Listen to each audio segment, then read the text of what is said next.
Hey everyone, it's Kelly. I'm back today with a double page 12 by 12 project life process video. And for this week, I am going to be using a mix of citrus twist kits. Whenever I get my kits, I tend to mix them just all together, and the color schemes match really well, so I'm able to pull from month to month and mix and match the embellishments and the cards and the papers. I realized as I was printing the photos for this week that I did not have any 4x6 prints. I had all 3x4s. So I have a lot of cards that I'm going to use this week. The one pocket that does have the 4x6 photo, it's actually a collage of two 3x4s that I put together. It was a before and after of when we had one of our trees trimmed in our backyard. And everything else is 3x4s. I have a lot of screenshots on here from my weather app, Netflix shows that we were watching, just things that popped up in my newsfeed on Facebook that I want to remember.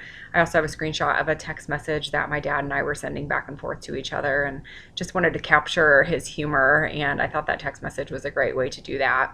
I don't mind pairing my 3x4 photos with 3x4 journaling cards or filler cards. I feel like that's a great way to get more of your story documented when you have what I'm going to call more white space on the layout, when there's not as many pictures. Even though I do have a ton of pictures on here this week, I think that I have 16 photos out right now, and I will pull one away and I only end up with 15 photos on the spread, but I still think that that's a good amount of photos, and I do tell quite a few stories, so I'm happy with how this week came together.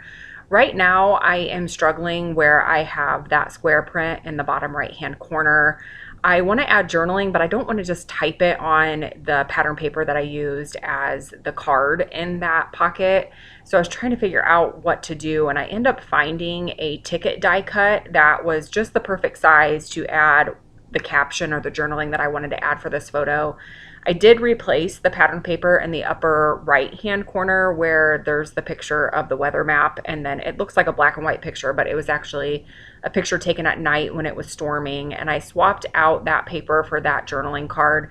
That card is actually from Ellie Studio, but the blue label on the top of the card matches the blue and the pattern paper on the card that I was just working on, or I am working on right now, with the small, it's probably about a 3x3 photo, and that is a screenshot of a design team announcement. In case you missed it, I did join the Cut to You design team, so I am going to be having more 12x12 scrapbook process layouts on my YouTube channel, and then I will also start having some Cricut tutorials here and there. I know that those were a big hit for the people who like to use a Cricut.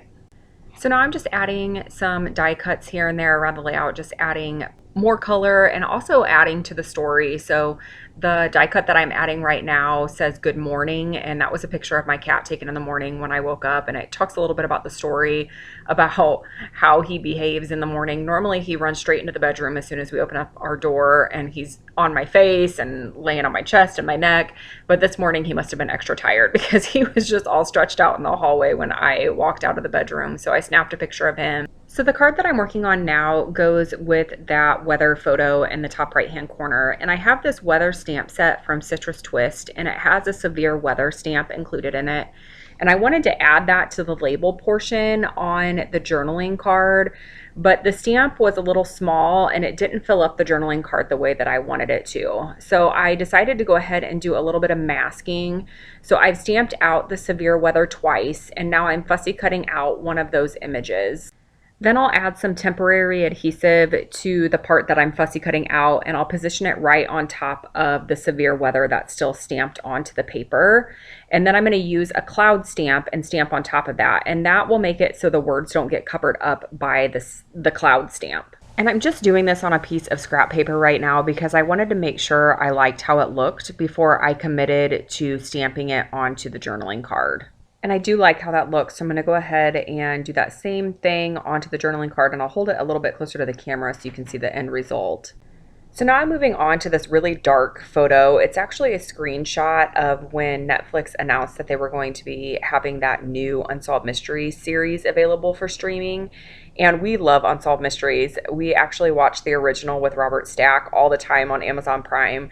So we were super excited when they announced the series was going to be available. So I just used a couple stamps from my stash. Those are actually Kelly Perky stamps to add the words watched and then also a TV icon just to help draw your eye to that photo since it is so dark.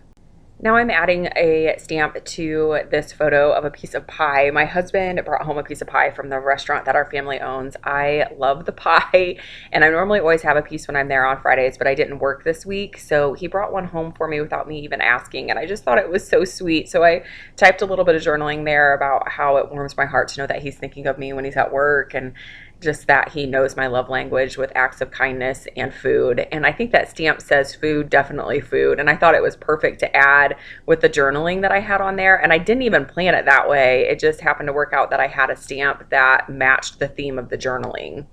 Now I'm working on a card about a morning radio show that I always listen to. I've actually been listening to it for about 10 years, and it is ending. So I took a screenshot on Facebook when they announced that that morning show would be ending, and I used a stamp that said part of my routine and added it onto a yellow label and just tucked it underneath the photo. It added another pop of yellow and also added a bit of more story just by using the stamp. I'll know looking back through this years to come that that was the radio show that I listened to in the mornings. I added my week number using some alpha stickers from a previous Citrus Twist kits. The pink matched the colors I had really well. I also moved that die cut, the floral die cut that I had cut in half earlier in the video, and I had added it to that A Life Well Lived teal card, but I felt like the colors just contrasted too much and that the flower looked a lot better on that It's Just a Phase card that I have on the right hand side page. Now I'm shuffling things around, just trying to get the color placement where I want it. I'm going to come back in and add some puffy hearts just here and there around the spread just to add additional pops of color. I wasn't really loving my title card, so you're going to see that I'm going to come in. I'm going to play around with it a little bit. It just felt a little plain to me. Normally I like to add a few die cuts or labels or something to the card, but I end up deciding just to leave it as is, and I'll just add the date underneath the week number.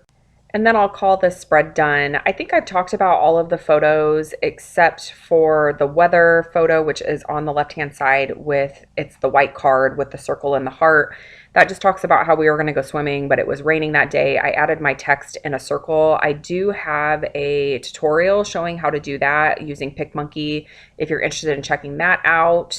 I also talk a little bit about my niece and my son and their friendship on the top of this spread with the card that says memories. And I believe that was everything except for that flower picture. It was just a flower that at my mom and dad's house when we were at the pool, a butterfly landed on it. So I snapped a picture of that. Here are lots of still shots where you can see things in a little bit more detail. I know it's hard to see in detail as I'm working, but because I work on a double page spread and I don't do a page at a time, I have to keep my camera zoomed out pretty far so that way you can see what I'm doing. Here, I think I talked about all of the photos except for the photo on the top of the spread. That was a photo of my son. He was learning how to use the vacuum, and you'll see a still shot of that coming up here really quick. And I took a photo of that. I also added a digital stamp, which is going to be my next PicMonkey tutorial. So stay tuned for that if you're interested in checking out how to use digital stamps with PicMonkey. I do have a pool photo of my son in the pool, and then I also have a picture of him riding in the front seat for the very first time. He is old enough now, so when he found out he was old enough, he quickly jumped out of the back seat and hopped in the front seat before we pulled out of the driveway. So you can see his smiling face on this picture here where he jumped into the front seat. So that wraps it up for this week's video. If you have any questions about the products or techniques or anything I did, I'm happy to answer any questions. Please just leave a comment below. And I appreciate you all watching so very much. I can't tell you enough how much I appreciate your comments and your likes and just getting to know all of you through the comments. So thank you again so much for watching.